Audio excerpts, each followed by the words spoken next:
Well, I have special relation to San Sebastian Film Festival and to the city because it was the place which I visited first time leaving the communist world. I was invited not to the competition but to some section with the movie in 1977, I guess, or 8, and that it was my first trip to the world, because I never got the passport before. I was some kind of the political dissident, and they didn't like me, and they didn't allow me to travel abroad. So it was for me the sensual and aesthetic and like human experience, which I will never forget. So it stays encrusted in my memory, and it became some kind the iron fount of my imagination. So I love that place, and I stayed in Maria Cristina for the first time, which was the first time when I was, coming from gloomy communist country. I was in such a luxury hotel. I noticed the Soviet critic, very powerful Soviet, propagandist, who've been pouring vodka under the table from his back to the glass. Because it was when you wanted to drink alcohol, you have to pay with the devises, And after I was coming back several times with my movies also, it happened that every time it was the movie about the genius, about famous artists. First one was Total Eclipse, about actor Rimbaud and Paul Verlaine with Leonardo DiCaprio, and the second was about Beethoven with Ed Harris. And every time it was extremely warm and enthusiastic reception from the audience. So nothing. And after I was returning also to visit the Cinematheque, and it was interesting also to see how the fear of the terror, because when I came second time, I think ETA was very active, and it was the attempts and so. And last time when I've been here, it was the most peaceful place on the planet. So it gives, the San Sebastian was place which gave me some kind of hope that, peace is possible. Unfortunately, that hope is now disappearing. Franz?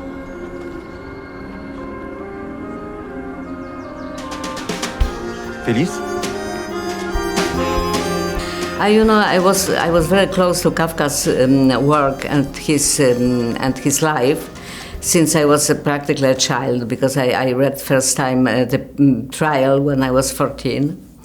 And he became for me the kind of the companion. I was reading him or thinking about him since, and also I adapted the trial for Polish television in some point. And when I finally came to the point, like 3 years ago, with the Czech producer I worked with on Charlatan, and it was great collaboration, and she was very, she helped me to feel free. So I thought maybe it's a moment that we will try to look for Franz, to find him under that piles of words and interpretations and gadgets, because in Prague he became the tourist attraction, and to try to make him alive. And I knew that it cannot, that his life and his literature is not open to the classical biographical linear story, that it has to be in fragments, in puzzles, in different layers of time, in different point of views. And we knew that it's risky, because when you are doing it like that, you don't have that solid construction which pushes the story forward. It can fall apart in a moment, right? It doesn't have that base. But I thought, now is the moment for me to try. Drahý kofe. Mluvíte česky? Jistě, píšu německy, ale čeština je mi velmi blízká. Prosím. Co je to? It's empty word, it can mean anything. Practically anything you don't understand, or anything which is gloomy, or anything which is absurd, or anything which is which expresses some kind of the inhuman regime can be Kafkian, or or the bureaucracy is Kafkian, or capitalism is Kafkian, or the cockroaches are Kafkian. Anything can be Kafkian, and yeah, it's true. It banalizes it. And he's banalized very much, It's very few people who are still searching for the real meanings. He became the brand, so it is the surface is attractive in some way. And when I imagine, that very shy and very, neurotic and special young man watching in Prague today what became of him, I think that it's really absurd.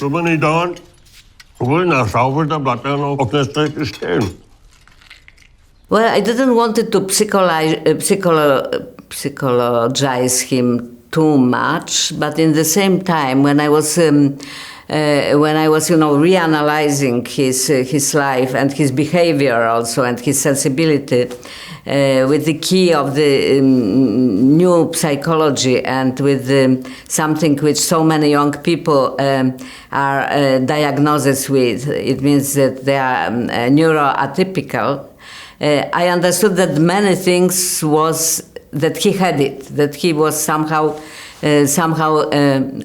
atypical, not only philosophically and because he was a genius, whatever it means, but because, he had the different sensibility and watched the world from different angle and felt the world from the different angle. But it means nothing. It's just, to make him maybe more relevant to the millions of young people who are suffering with the feeling that they are apart, that they don't belong. So Franz didn't belong. He didn't belong completely to the family. He didn't belong to any of his national identities. He was a Jew, but in the same time he didn't feel really to be good Jew, the Jew who is religious, observant, and understands, accepts all the rules of Judaism. He was a Czech citizen after the First World War, when the Czechoslovakia became the state. But in the same time, the Czechs, especially in the new country, with the nationalistic feelings, they didn't consider the German-writing Jew to be a Czech, and his language was German, but in the same time he was not a German, that he was never considered as a German. He was, for a big part of his life, citizen of Hungary, Austria-Hungarian Empire, but it fell apart. So he was totally different on that planet, and that is a condition which made him probably so attractive to the existentialist writers and philosophers after the war, that he was some kind of prophet. He anticipated the things which happened, at least his literature anticipated it. It could be interpreted in that way. And in the same time, he was, that notion of alienation was so close to all his life and his persona and his writing, that he became the prophet to that kind of the philosophies. I knew most of that already, but I tried to put it together to make the image where his psychological determinant and his meaning for the future comes together.